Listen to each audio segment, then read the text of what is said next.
Hey, everybody, this is Kenny. Welcome back to another edition of the Leading from the Middle podcast. This is a podcast for middle managers who want to develop themselves, develop their teams, and improve their results. I've been so blessed to have these amazing guests join me to be able to help you, the audience out there, middle managers out there, entrepreneurs out there, to just seek more when it comes to leadership and hearing advice from people that have done it.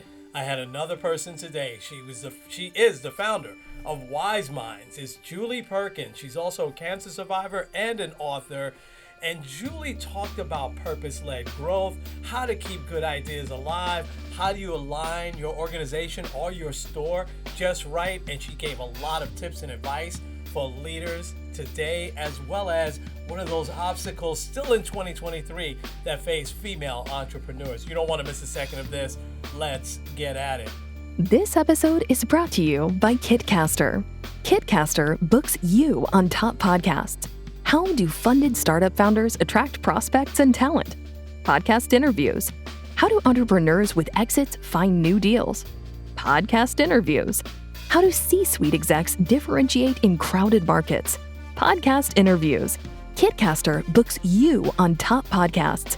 Click the link in the show notes for a special offer. Celebrate good conversation. Hey there, everybody. Welcome back to another edition of the Leading from the Middle podcast. And I have to tell you, when it comes to just developing yourself, developing your teams, improving your results, it is so great to hear from someone that is doing that. And they are so gracious to offer their advice to help you do that. And I know you're going to be inspired by her story today. So without further ado, I want to introduce and welcome to the show the founder at Wyseminds. Julie Perkins is with us today. Julie, it is so great to have you on. I want to also say Julie is a very recent cancer survivor, as well as an author. And Julie, welcome. It is so great to have you. Well, a massive thank you for having me, Kenny. And I'm really looking forward to hopefully talking about some of the stories that can inspire leaders, especially in the time, especially in that critical role of the middle managers and leaders. Yeah, for sure. Thank you. That is so awesome. Thank you so much. And that, I want to start there because you have an amazing backstory of really helping out your parents and then taking over and then coming up with these great ideas. I want to give you plenty of time and space to tell that. So tell us a little bit of your backstory to what led you to what you're doing today. Yeah, well, I come from quite a sort of highly paced entrepreneurial family. And I think that gives you a very early insight into what it's like to be running a team, because you're growing up and there's always people around. There is always the mixture of people coming into the house or parties, but it gives you the communication and hearing about what it's like to run a business from a very early age. The highs and the lows, but not everyone sort of doesn't tend to come into the house moaning about a bad boss or anything like that. So you get a very positive viewpoint of what it's like to run a business. And I think that gave me this incredible view of business life all my life. And then I took that and took the brand Specsavers and opened it up in Northern Europe, namely starting in the Netherlands. And I think I had this incredible journey of 20 years. And there's very few people, I think, can say, I won't change anything about my work life at all. But I'd like to say that I am one of them. Wow, that is awesome. Oh, I love that. And so how young were you when you realized that, this was something you wanted to do, that you wanted to be an entrepreneur, you wanted to go into business? Well, I think I joined the family business straight after university at 21, 22. And then I moved to the Netherlands in my late 20s to open up the brand over here after experiencing that. So very young, but actually, my entrepreneurial spirit started when actually I was a child. I used to run these little street parties and raise money for the RSPCA. So I was a kind of fundraiser at sort of 6 and 7 in my own little unique way. And I would dutifully take my little £10 raised down to the RSPCA, which is obviously for animals. I'm not sure what it's called in America, but and donate the money that I'd raised. So it was early age. I always had that sales spirit and, That's raising money funds. I love that. I think it's ASPCA here in the United States, but I know. I think you're right. Yeah. What would be one or two lessons, Julie? I'm sure you learned a lot. One or two lessons that you might have learned from your parents that you still find yourself doing today. Yeah, well, directly from my parents. I mean, they were gatherers of people. And, I think it's only fair that I choose one from each of them, just to be both sides. Yes. I think my father always taught me how to choose who you work with.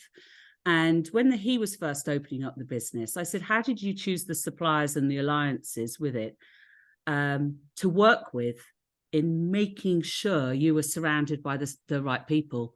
And he would always go in to suppliers and interview them himself. And he obviously looked around the manufacturing plants or whatever that supply was. But he said, I always asked to see the successor, who was coming up as the leader, which I always thought was very interesting. He said, because I have Specsavers, my company is for the long term. So I want to work with people that have that same viewpoint as me. And I think it taught me that when you're recruiting or finding partners, alliances, or your direct team, is always interview on the values and the way of thinking and how you connect on that. Yes. Of course, you've got to know they've got the skill and that as well, but that was always interested in. He opened up partnership and alliances like that and always worked on a very equal playing field based on values. And that's such an interesting way, especially in today's world, where everybody's seeking to find their fulfillment through life, through work, through every aspect of what they do. COVID was a time of reflection for many, much more than normal. And I think people are asking more from where they work. And I think it's such a beautiful way of recruiting to make sure that you can dance well together on values. And feel fulfilled. That was a massive lesson from my father. Wow. Yeah. Way ahead of his time. Yeah. I mean, we're talking back in the early 80s when he first started that business. And I think that was very important. And my mother really reflected that as well. She reflected always surround yourself, by people that can do the work better than you. And she always taught me, she said, always do what you love and love what you do, and recruit constantly. Always be asking yourself, are you still loving what you do? And surround yourself by the people who can take on what you've had to do in the early stages. I mean, entrepreneurs know they've got to be everything to everybody. Always take that stuff forward. And those two lessons, very people orientated. And of course, growing in an entrepreneurial family, initial stage taught me that family style leadership, that unity, which came from both of them. I think those are really the important lessons, really, that I took with me, not only in opening at Specsavers, but also into Wyseminds. Very much so. Wow. Both your parents well ahead of their time. Those are things that I don't remember being talked about back when I remember just going into the workforce in the early 80s. And it's so awesome that you picked that up and you're carrying it on, and probably making it a heck of a lot even better. I want to grab from you now some advice on some things that you do today. But first, I want to give you a few minutes, however long, it doesn't matter, to tell us what does Wyseminds do? Well, Wyseminds is a company that I formed that supports female entrepreneurs to grow their business. So they've got a business that's viable. And what often happens is you become stuck I mean, it sounds such a miserable start to a story, so I apologize slightly for that. But you become stuck, you're a bit frustrated, and it starts to chug. So you've had this incredible start, but you start to chug. Yes. And quite often these businesses go into early maturity and end up closing, or somebody said, why do I suddenly hate the business that I used to love? And I started this company because it's so easily solved. Mm-hmm. And from my experiences with Specsavers, you know, you kind of learn that you are unique. Everyone gets that. But the way companies grow is not. Mm-hmm. And I learned that really by opening the brand in the Netherlands and surrounding myself, like my mother did, by people who just knew far more than me. And the story was, you know, it was 3 a.m. in the morning and we were chugging in Specsavers. And I said, the next day, you know, my hand to the air after being there at 3 a.m. in the morning, going, what more can I do? Yes. And I was advised saying, you need to understand how to grow the business by making yourself self-redundant continually. Mm-hmm. And I thought to myself, well, that's, you know, brave people, but what they mean is just make yourself redundant, put yourself back in, make yourself redundant, put yourself back in. Mm-hmm. And this is what I do with the entrepreneurs I work with, because you're only frustrated with your business because you're holding on still to what served you up until that point. Mm-hmm. And I sort of coach them, they're on a program to understand how to release yourself. It's not easy. You don't just go, okay, I'll delegate everything. There's a process for doing it. Yes. And putting yourself back on the next wave. It leaves space for the people you work with to uplift themselves. And it keeps the entrepreneur always focused on what they need to do. And that was Wyseminds. And that's what I do. I keep great ideas alive because, you know, people get rejected and I don't want them to be, you know, from investors and stuff. I still think come back, realign, and then go back in. And that's what I do.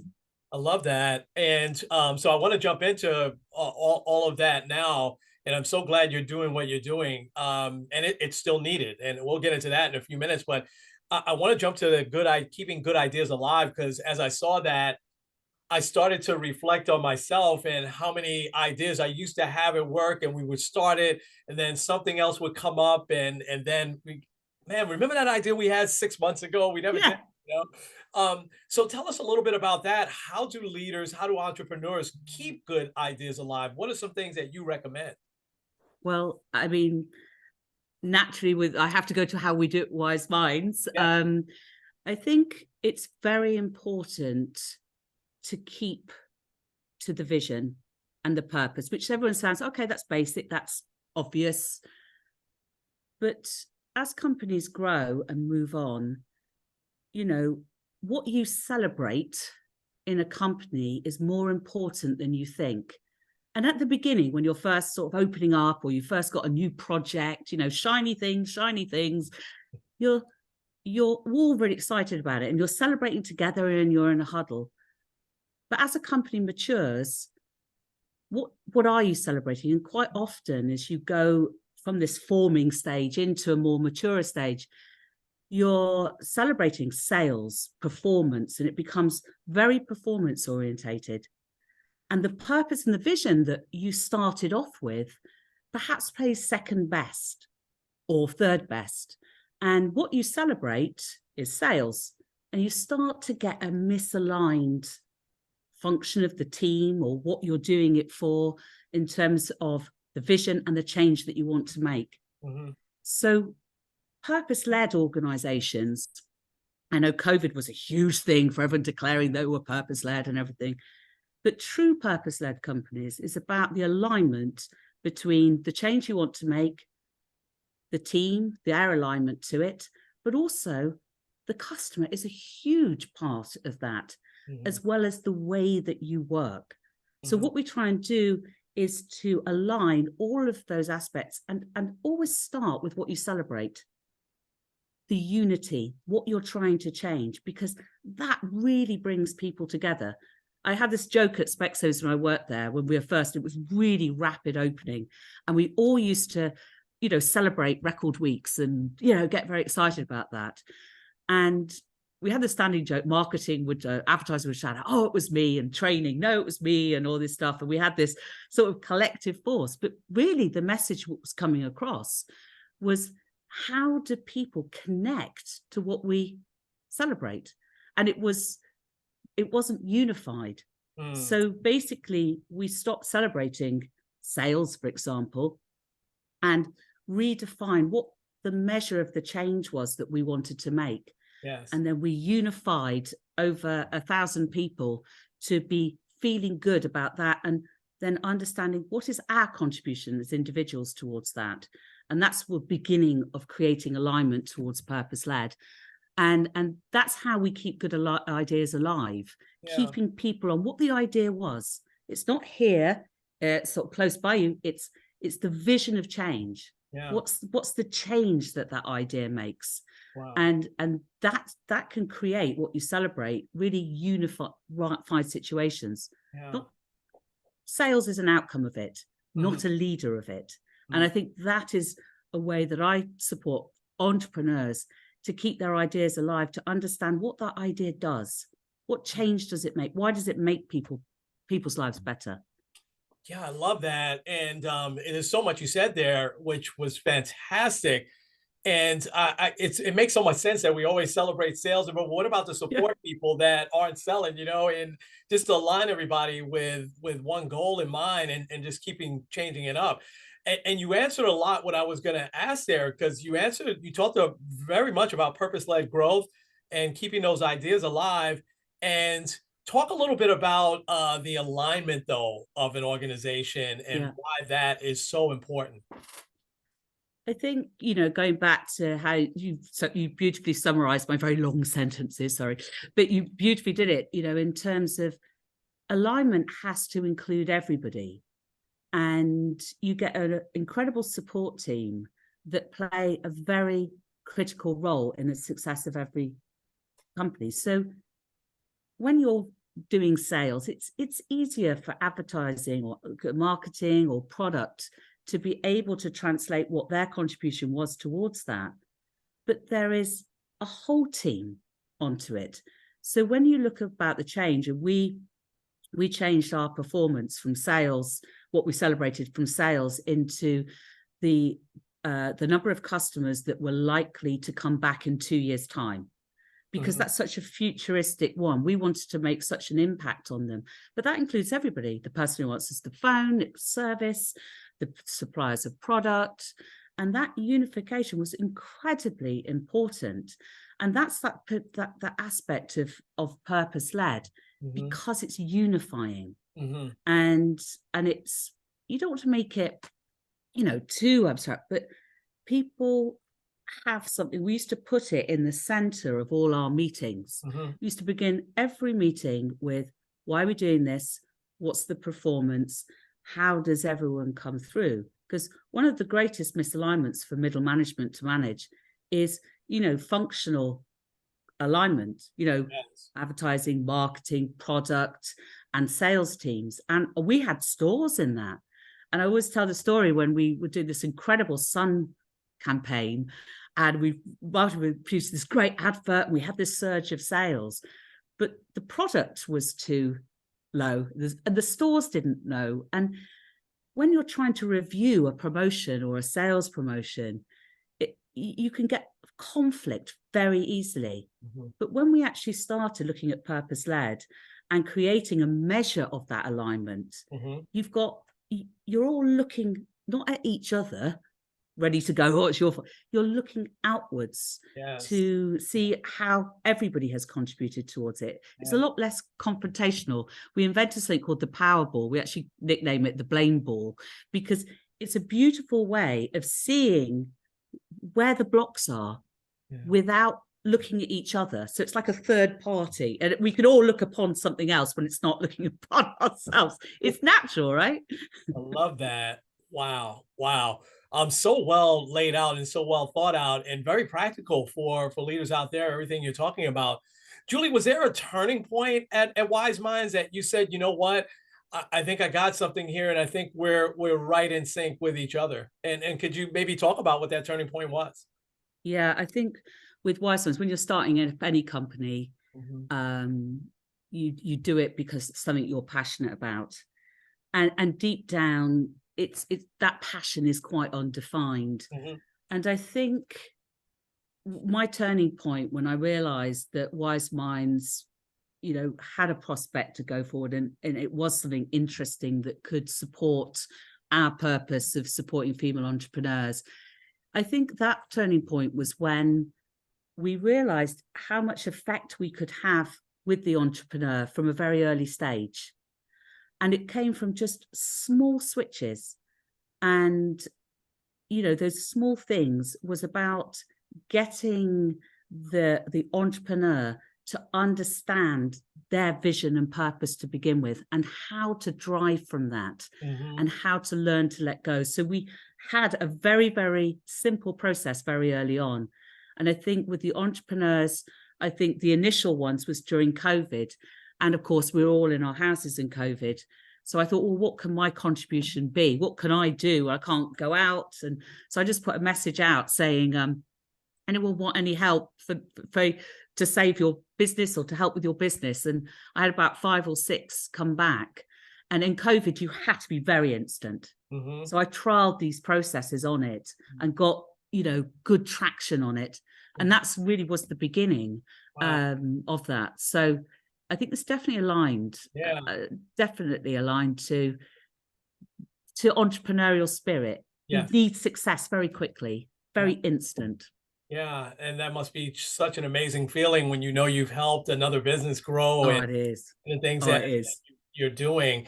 Gosh, I hate that it's 2023, and I got to ask you about this. But you have such a great targeted mission statement there that you're helping female entrepreneurs.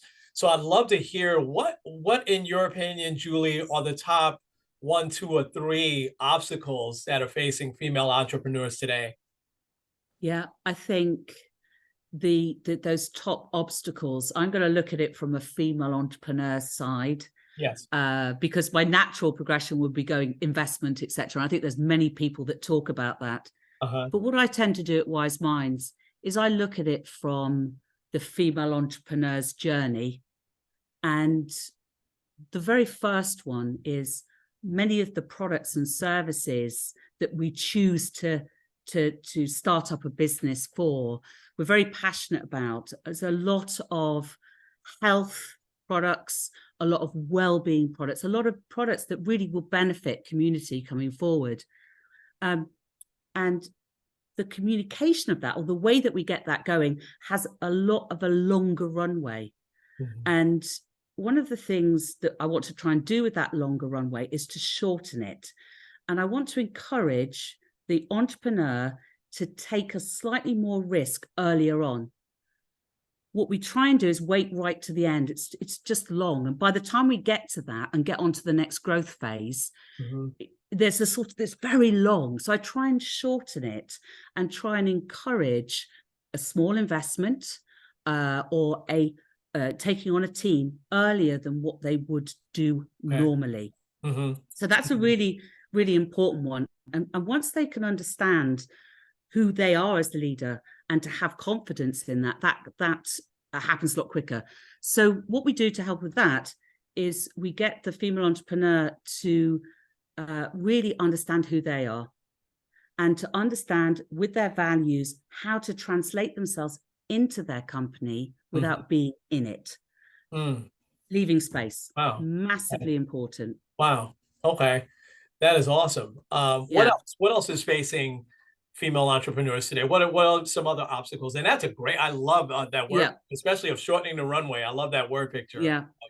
I think the one that I work with most is the blockage of building their businesses around them. Oh, okay. Very much so. Yeah. And I think there are many traits, leadership traits in life. There's feminine traits and there's masculine traits. It's just that females tend to have more feminine traits.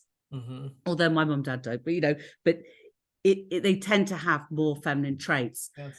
So what we try and do is understand that. And when they understand who they are, they can play the whole keyboard, which gives them confidence to take that journey. And we begin to let go of what does not serve them, because we hold on to things, services, people, and the ways of doing things, which may not serve our growth. So that's the very first thing that we do, is to understand who they are and to try and look at their business and to discard what doesn't serve, to really shake that tree so that they're leaner. I always compare it to Mount Everest. They get stuck on Camp 4 because they're so burdened by what doesn't serve them. They haven't got the lightness to summit. So we discard, bit Marie Kondo, thank you for your service, and get rid of it all. So they've got a leaner business to be able to grow with. And I think that is a burden, is building businesses around holding on. And what we do is work with them to let go. So we've got that space that they can actually lead their business and not be squashed in it, and build it around them. And that's when entrepreneurs start to feel trapped. And that's when they start to feel it. And the nice thing is, I did it speculative. I held on. So I could talk to them about what it's like to let go. Because it's not like delegate, let delegate. It's not that. It's about understanding how you fit in, what your role is, and having confidence in that team of shared values to be able to let go to incredibly important things. Again, alignment. Yeah, I love that. And we think about those things that burden leaders down, male and female. And I know we're talking about it from a female perspective, but there's probably a lot more that burden female leaders down as well. This has been amazing. So I've got to now get your advice on leaders just in general today. Julie, what would you say would be 2 or 3 non-negotiable skills that leaders really need to have today in 2023? Well, I have to start with to lead with vision and purpose. You have to be inspirational. I think so much about the leaders of today have moved forward, the importance of being the coach, the uplifter of others. And if you've got that sort of sharing feminine trait, to bring others with you and not have to take the lead and be the one that's heard, and to ensure that you celebrate other people being heard, it's the lead. It really has to be the lead nowadays. It's not he who has the greatest results. As we have to celebrate, as in companies, those that can coach others to be uplifted further. That has to be literally number one. Absolutely.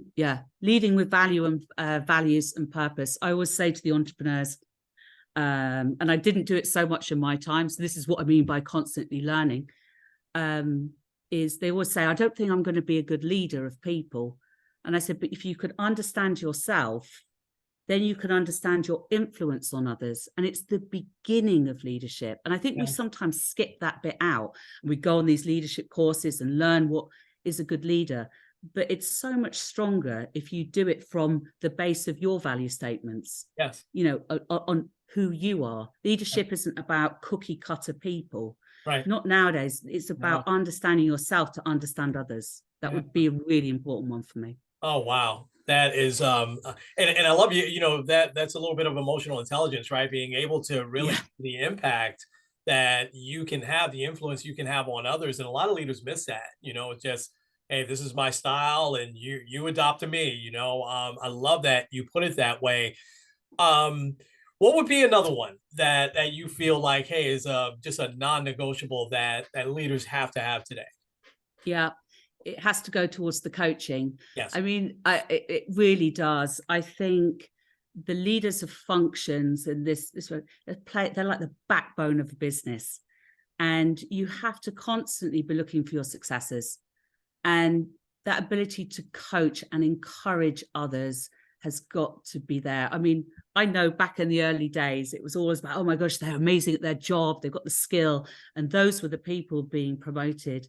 But today, without doubt, if you're a leader with a coaching qualification or a love of it, to uplift others, it's very, very important. Always have a successor there, because that means that you can lead on. I mean, I know I coach entrepreneurs now, but it's the same process. Take yourself off your current wave, to be able to put yourself onto a future one, because that keeps you inspired, but it leaves space for those great people in your team to be able to come forward and to live their best lives. And to add a little subtitle to that, there's so much pressure to be able to make sure of the well-being of people nowadays. And I think that beautiful way of coaching, but to have the conversation about well-being, in a business way, where it's like, let's talk about your values. What's important to you, and how can what we do in this company support how you think and see? Where do you find yourself connecting to? Because that gives people that beautiful fulfillment and that connection. And I think that's one stage, as a starting point to how we bring in well-being into organizations and companies, for the people, in a way that is comfortable for the leaders of the future. And of course, we're interested in people's well-being, but it's a beautiful way of starting about how we can support their values to make them live their best life.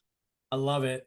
I love it. And I was smiling a lot there as you were saying all that, not only because I think it was brilliant, but you brought your mom and dad back into, the conversation, which was great. And so the influence they had on you, you could just see it. Very much. You're now translating it into 2023, which is fantastic.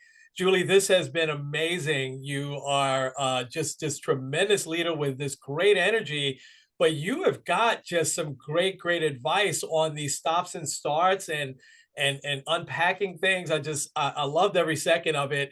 I'd love to give you some time now to talk about where people can get your book, and how can people get in touch with you? Yeah, well, with Wyseminds, of course, website, and our social media channels are on LinkedIn.